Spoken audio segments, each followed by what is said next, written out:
Investing has never been easier. With a few taps on a screen, you can own a piece of nearly every company in the world. ETFs promise diversification, simplicity, and peace of mind, the sense that you're investing wisely, safely, automatically. But Benjamin Graham would have paused before celebrating. He might have asked a quiet question that pierces through the noise. When investing becomes effortless, do we stop thinking? Because in the rush to make investing simple, we may have forgotten the discipline that gives it meaning. Today's markets offer thousands of ETFs, each claiming to be the smarter, safer, or more efficient way to invest. Yet for many investors, the abundance of choice has only replaced clarity with confusion. In this video, we'll explore how Benjamin Graham's timeless logic, the same logic that guided investors through the chaos of the Great Depression, can help you navigate the flood of modern ETFs. You'll discover why his principles of rational thought, intrinsic value, and self-discipline matter more today than ever before, and how they can protect you from the hidden risks of a world that prizes convenience over comprehension. Because the real challenge of investing has never been what to buy, but how to think, and that is where Graham's wisdom begins. To understand today's ETF world, we need to step back, far before the age of index funds, before algorithms, before investing became a product sold in polished marketing videos. In Benjamin Graham's time, investing was an act of analysis. It required thought, patience, and above all, responsibility. Investors studied businesses line by line, learning not just their earnings, but their essence, what they produced, how they endured, and whether their value exceeded their price. Yet even then, Graham saw a recurring temptation, the desire to make investing easier. During the roaring 1920s, investment trusts, the predecessors of modern ETFs, promised effortless diversification. Why pick stocks, they said, when you can own a basket of them all? Sound familiar?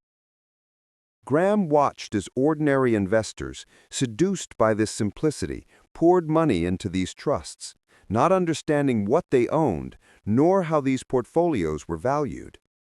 When the market collapsed in 1929, those safe, diversified trusts fell just as fast as the individual stocks they contained.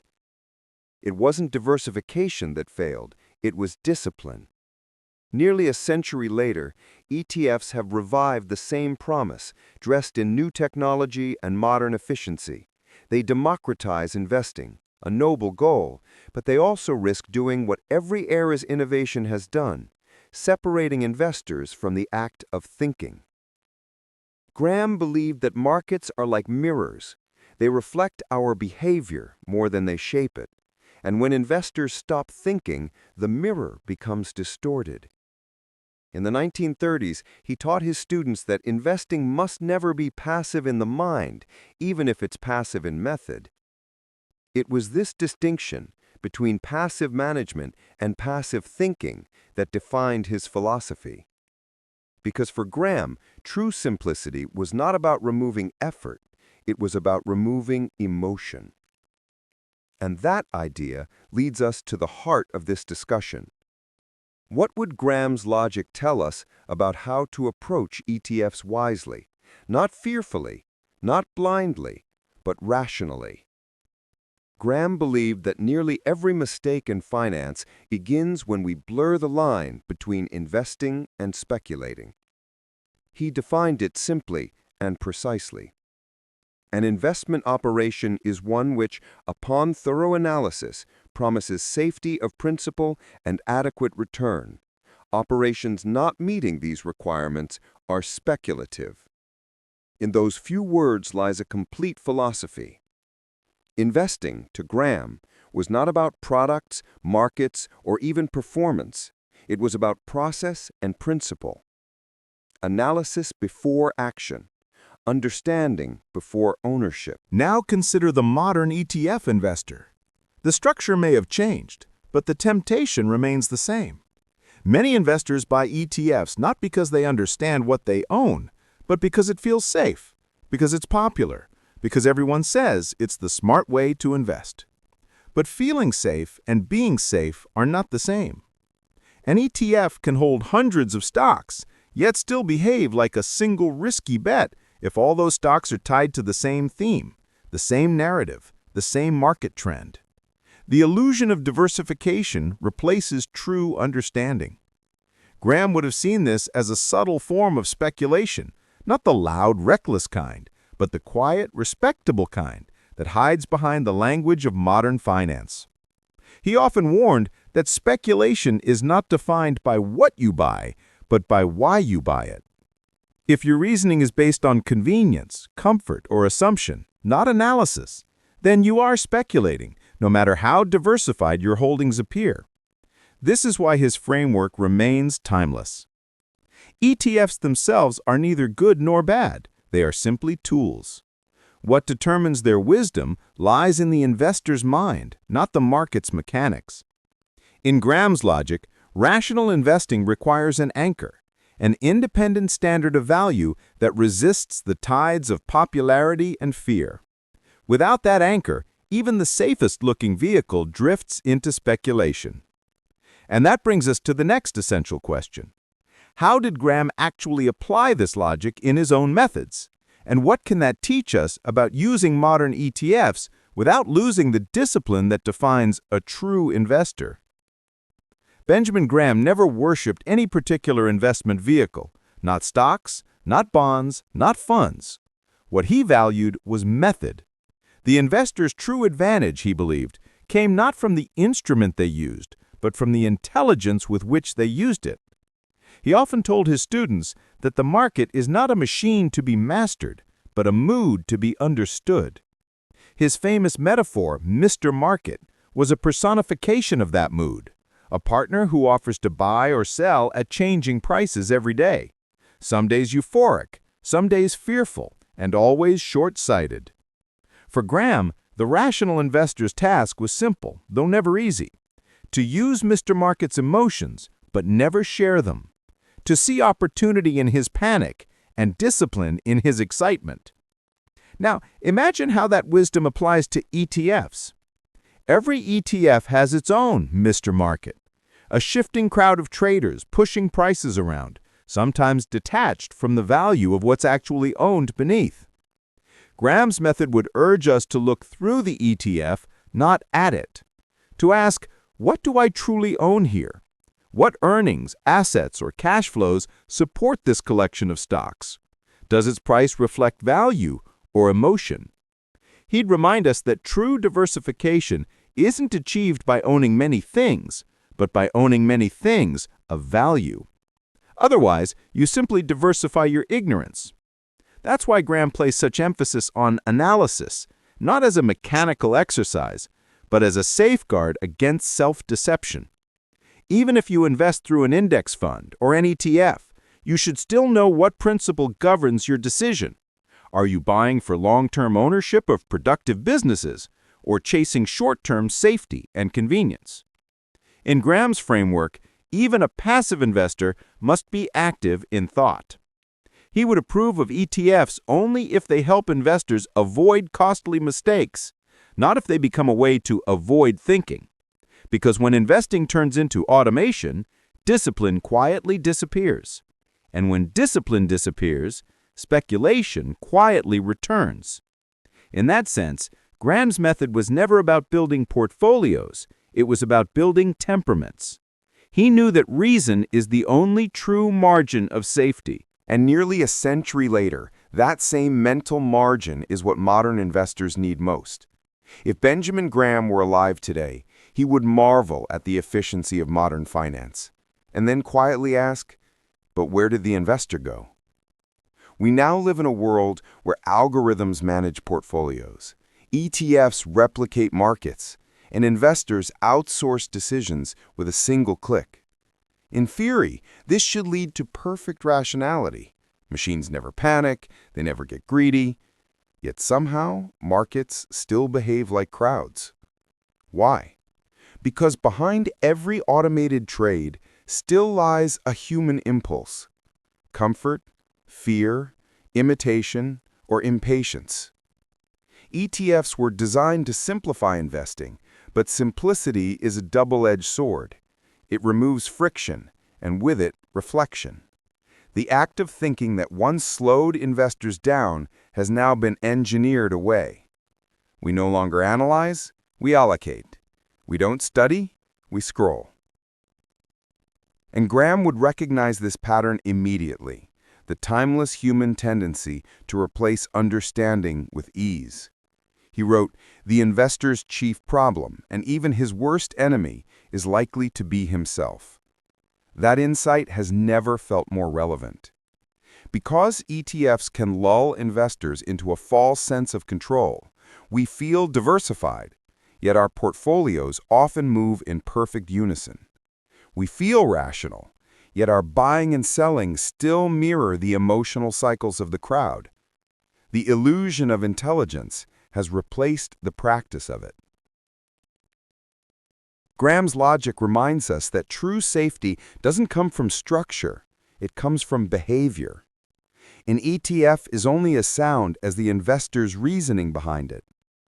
A disciplined investor could use a single index fund wisely. An undisciplined one could misuse the most sophisticated ETF on the market. And this is the paradox of modern investing. The tools have never been smarter, yet the wisdom behind their use has never been more essential. In Graham's time, he had to teach investors to think independently from the herd.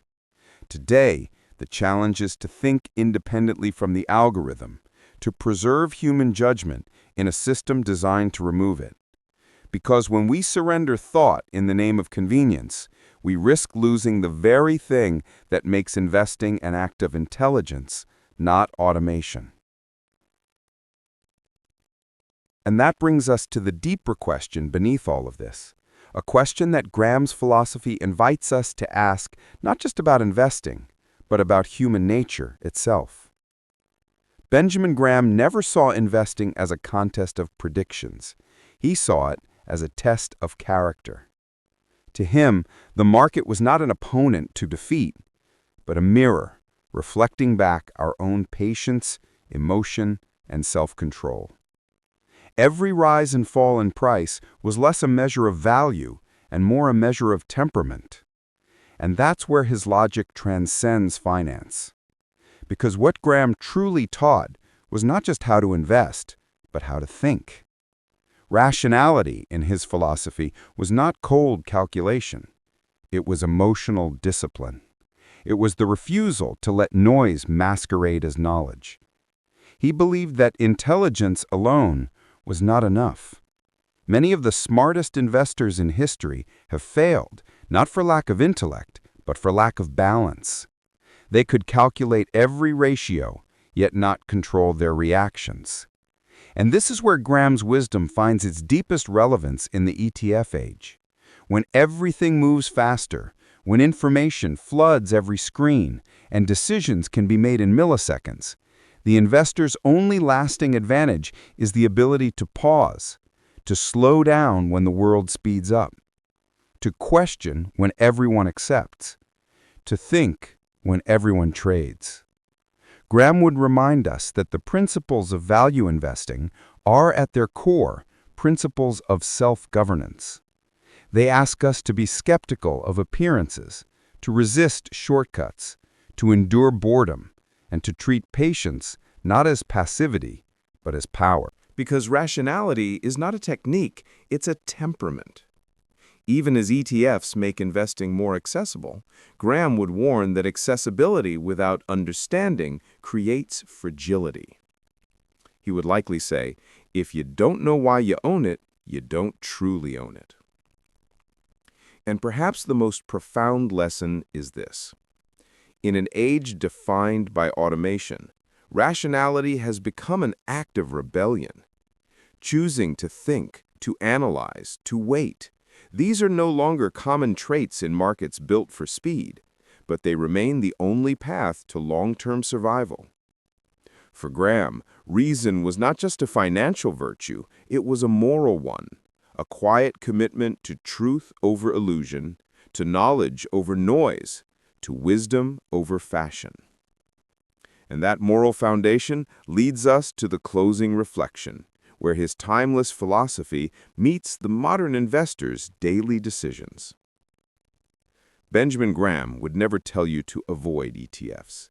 He would tell you to understand them, to use them as tools, not crutches, to see them not as shortcuts, but as instruments of discipline, a way to own businesses efficiently if you still think like an owner. His advice would be simple yet profound. Before you invest in anything, even an ETF, ask 3 questions. Do I understand what I own? Am I investing or merely outsourcing my thinking? And would I still hold this if the market closed for the next 5 years? If you can answer those honestly, you are already practicing Graham's philosophy, not by imitation, but by comprehension. Because rational investing isn't about what the market offers. It's about what the investor requires from himself: patience, humility, and understanding. The ETF era has changed the surface of investing, but not its soul. The same forces of fear and greed that moved markets in Graham's time still move them now, only faster and with better marketing. But Graham's wisdom endures precisely because it rests on what doesn't change: human nature. And as long as emotion governs money, the investor's greatest defense will always be reason. So if you wish to navigate this modern landscape where simplicity often conceals complexity, let Graham's logic be your compass. Look beyond the product to the principle, beyond the chart to the company, beyond the crowd to your own conviction. Because every investor must choose between 2 paths: the path of convenience, which feels safe but teaches nothing, and the path of comprehension, which feels harder but builds wisdom. Graham would urge us to choose the latter, not because it promises more profit, but because it preserves something far rarer: clarity of mind in a world built on confusion. And so, as the noise of modern finance grows louder, his voice, calm, rational, enduring, reminds us, the essence of investment management is the management of risks, not the management of returns. In the end, the most valuable investment you can make is not in the market, but in your own reasoning. Because markets will always change, but wisdom, if tended with patience, does not. So the next time an ETF promises safety, simplicity, or instant diversification, pause. Ask the question Graham would have asked: do I truly understand what I own? If you can answer yes, then you are not just an investor, you are a student of timeless logic. And that is how Benjamin Graham would want you to navigate the ETF era, not with certainty, but with understanding.